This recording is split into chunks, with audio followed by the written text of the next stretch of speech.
बिस्मिल्लाहिर्रहमानिर्रहीम। Polymers and advance composite material, इसका introductory lecture हम हाफ़ कंप्लीट कर चुके हैं। नेक्स्ट हाफ़ हम देखेंगे। ये सारा हम कर चुके हैं और हमने मैट्रिक्स के बारे में जो है अभी आज बात करनी है। रीइंफोर्समेंट के मुतालिक हम कंप्लीट स्टडी कर चुके हैं कि रीइंफोर्समेंट क्या होता है, classification on the basis of reinforcement क्या होती है। आज जो हम नेक्स्ट स्टार्ट करने जा रहे हैं वो classification based on the matrix. ठीक है, तो मैट्रिक्स की composite material based on matrix आगे हमारे पास 3 मेजर टाइप्स हैं। एक हमारे पास जो है वो polymer matrix composites. Polymer matrix मतलब जो मैट्रिक्स है वो पॉलीमर, यानी उसका जो मैट्रिक्स है वो पॉलीमर है। ठीक है, कंपोजिट तो हमने इस वजह से लगाया क्योंकि इसके अंदर रीइंफोर्समेंट क्या है, वो रीइंफोर्समेंट क्या होगी वो एक अलग स्टोरी है। लेकिन अभी हमने सिर्फ ये देखना है कि पॉलीमर अगर एज एन मैट्रिक्स इस्तेमाल किया जाए तो उसकी आगे 3 टाइप्स होती हैं। थर्मोसेट्स होते हैं, थर्मोप्लास्टिक्स होते हैं और रबर्स होते हैं। फिर हमारे पास आता है metal matrix composite. It means कि जो हमारा मैट्रिक्स है वो मेटल का होगा। फिर हमारे पास है सिरेमिक मैट्रिक्स कंपोजिट्स, यानी कि हमारा जो मैट्रिक्स है, अगर वही दोबारा मैं उसी फिगर की बात करूं, वो जो मैच स्टिक के साथ हमने बड़ी अर्ली हमने फर्स्ट इम्प्रेशन लिया था कंपोजिट का, तो मैट्रिक्स जो है उसके अंदर वो जो गम या आपको सीमट नज़र आ रहा था वो सिरेमिक का हो। तो ये 3 बड़ी क्लासिफिकेशंस हैं कंपोजिट की, या उनको नाम दिया जाता है on the basis of the matrix की टाइप पे डिपेंड करते हुए। अच्छा, अब पहले जैसे हमने देखा कि जो है हमारे पास रीइंफोर्समेंट या रीइंफोर्सिंग एजेंट जो है उसका रोल क्या होता है। हमने बताया था कि वो जो है स्ट्रेंथन करता है उसको, उसकी प्रॉपर्टीज़ को इन्हांस करता है, उसको स्ट्रेंथन करता है, लाइट वेट प्रोड्यूस करता है। तो कंपोजिट की प्रॉपर्टी में आ जाता है। तो इसका प्राइमरी फंक्शन होता है मैट्रिक्स का, वो है कि होल्ड एंड बाइंड करता है रीइंफोर्सिंग फेस को। यानी कि जैसे कि सीमट जो है वो होल्ड एंड बाइंड करके रखता है उसके ऊपर जो भी मटेरियल हम उसके ऊपर पुट करते हैं। ठीक है, और सीमट जो है एज एन मीडियम इस्तेमाल होता है। सिमिलरली मैट्रिक्स जो है एज एन मीडियम इस्तेमाल होता है, कोई भी एक्सटर्नल लोड जो है उसके ऊपर डिस्ट्रीब्यूटेड किया जाए। अच्छा, इसके बाद ये अगर हम फाइबर्स की फॉर्म में या पार्टिकल्स की फॉर्म में या लेयर्स की फॉर्म में या लेमिनेट्स हमने जैसे पढ़ा है, इसके अलावा हमने सैंडविच फॉर्म पढ़ा है, तो उन सब को आपस में एक दूसरे से जुदा करता है, यानी कि हमें डिस्टिंक्शन पैदा करता है, डिस्टिंक्शन दिखाता है, डिस्टिंग्विश करता है एक दूसरे से। ठीक है,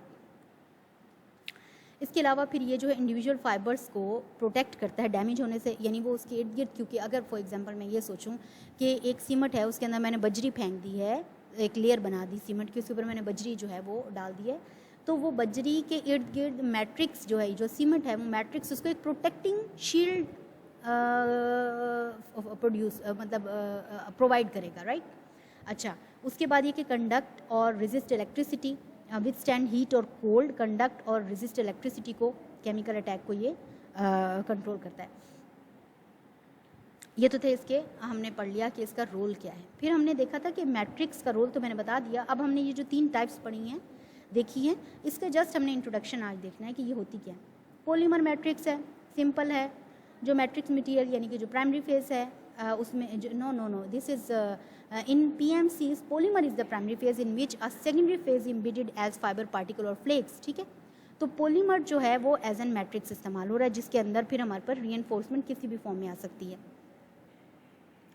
commercially PMCs are more important than इन दोनों से, यानी कि CMCs आपने पीछे देखा है कि हमारे पास सिरेमिक मैट्रिक्स था और मेटल मैट्रिक्स था, तो उन दोनों से ज़्यादा कमर्शियली PMCs जो हैं, यानी कि पॉलीमर मैट्रिक्स जो हैं वो ज़्यादा इंपॉर्टेंट होते हैं। इसकी करेक्टरिस्टिक ज़्यादा होती हैं, जो हैं करेक्टरिस्टिक इसकी ज़्यादा स्ट्रॉन्ग होती हैं। ठीक है, जैसे कि इसकी स्पेसिफिक स्टिफनेस और इसको फैब्रिकेट करना आसान होता है, इसकी स्ट्रेंथ जो होती है हाई होती है और इसकी लो डेंसिटी होती है। एग्जाम्पल्स इसके अंदर आ जाती है, हमारे पास रबर रीइंफोर्स्ड है कार्बन ब्लैक के साथ, जिसमें rubber as an rubber reinforced है विद कार्बन ब्लैक्स के, एंड फाइबर रीइंफोर्स्ड प्लास्टिक्स है, फाइबर रीइंफोर्स्ड प्लास्टिक्स। ठीक है, फाइबर रीइंफोर्स्ड, रबर रीइंफोर्स्ड यानी कि रीइंफोर्स्ड पार्टिकल जो उसमें रबर हो गया, और कार्बन ब्लैक जो हमारे पास मैट्रिक्स आ गया। ठीक है, वो एज एन पॉलीमर इस्तेमाल होगा। फिर दूसरी टाइप हमारे पास है मेटल मैट्रिक्स कंपोजिट्स की। Metals with low density, metal matrix है, मैट्रिक्स जो है वो मेटल का है, and low temperature toughness are preferred as an matrix material, यानी कि मेटल्स के अंदर भी ऐसे मेटल्स जिनकी डेंसिटी कम हो और लो टेम्परेचर टफनेस हो, उसको हम as an metal matrix composite बनाने के लिए प्रेफर करते हैं। एल्यूमिनियम है, टाइटेनियम है, मैग्नीशियम है, अलॉयज़ हैं, ये सारे मेटल मैट्रिक्स कंपोजिट्स के एडवांटेजेस में इनका ऑपरेटिंग टेम्परेचर हायर रख सकते हैं हम, ठीक है। क्रीप रेजिस्टेंस इसकी ज़्यादा होती है और इसकी जो है ऑर्गेनिक फ्लूइड के निस्बत greater resistance to degradation by organic fluids के, ये भी इसके एडवांटेज में आता है। इसकी मतलब हम कहाँ पर इसको डेली लाइफ में कहाँ यूज़ करते हैं, गैस टरबाइंस वगैरह में, इलेक्ट्रिकल कॉन्टैक्ट्स वगैरह के अंदर। अब आखिरी जो हमारे पास तीसरी बड़ी मैट्रिक्स बेस्ड कंपोजिट की टाइप है वो है सिरेमिक मैट्रिक्स कंपोजिट। इसका प्राइमरी ऑब्जेक्ट होता है, primary object for developing CMC was to enhance the toughness while retaining the higher temperature properties, यानी कि हाई टेम्परेचर के ऊपर भी हम उस पर काम कर सकें, ऐसा सिरेमिक मैट्रिक्स, यानी कि इसके बनाने का मकसद ये था कि सिरेमिक को क्यों इस्तेमाल किया जाए ताकि हम हाई टेम्परेचर को अटेन कर सकें। इसकी रेजिस्टेंस अच्छी हो ऑक्सीडेशन के against, low tensile strength and impact resistance and shock resistance. For example, small particles of partially stabilized zirconia are dispersed within matrix material of aluminum oxide. matrix material of aluminum oxide, इसका मतलब ये है कि aluminium oxide जो है वो as an matrix material within a matrix material aluminium oxide इस्तेमाल हुआ।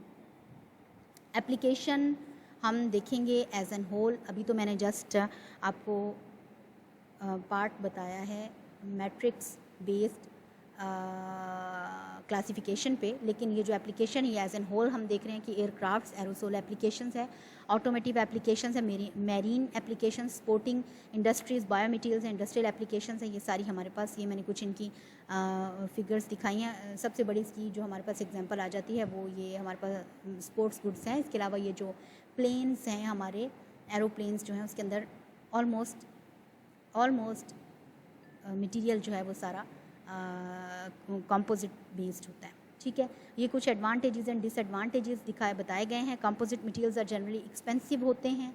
इसके अलावा subject to attack by the chemical solvent just as the polymers themselves are susceptible to attack. इनके जो मैन्युफैक्चरिंग प्रोसेसेस होते हैं वो स्लो होते हैं और कॉस्टली होते हैं, इसी वजह से एक्सपेंसिव होते हैं देमसेल्व्स, ठीक है। ये इसके कुछ डिसएडवांटेजेस आ गए जी, ठीक है, थैंक यू। ये आपका हमारा जो polymers and advance composite material का जो इंट्रोडक्टरी लेक्चर था 2 पार्ट्स में, पार्ट ए और पार्ट बी में हमने इसको कंप्लीट किया। Good luck and thank you so much.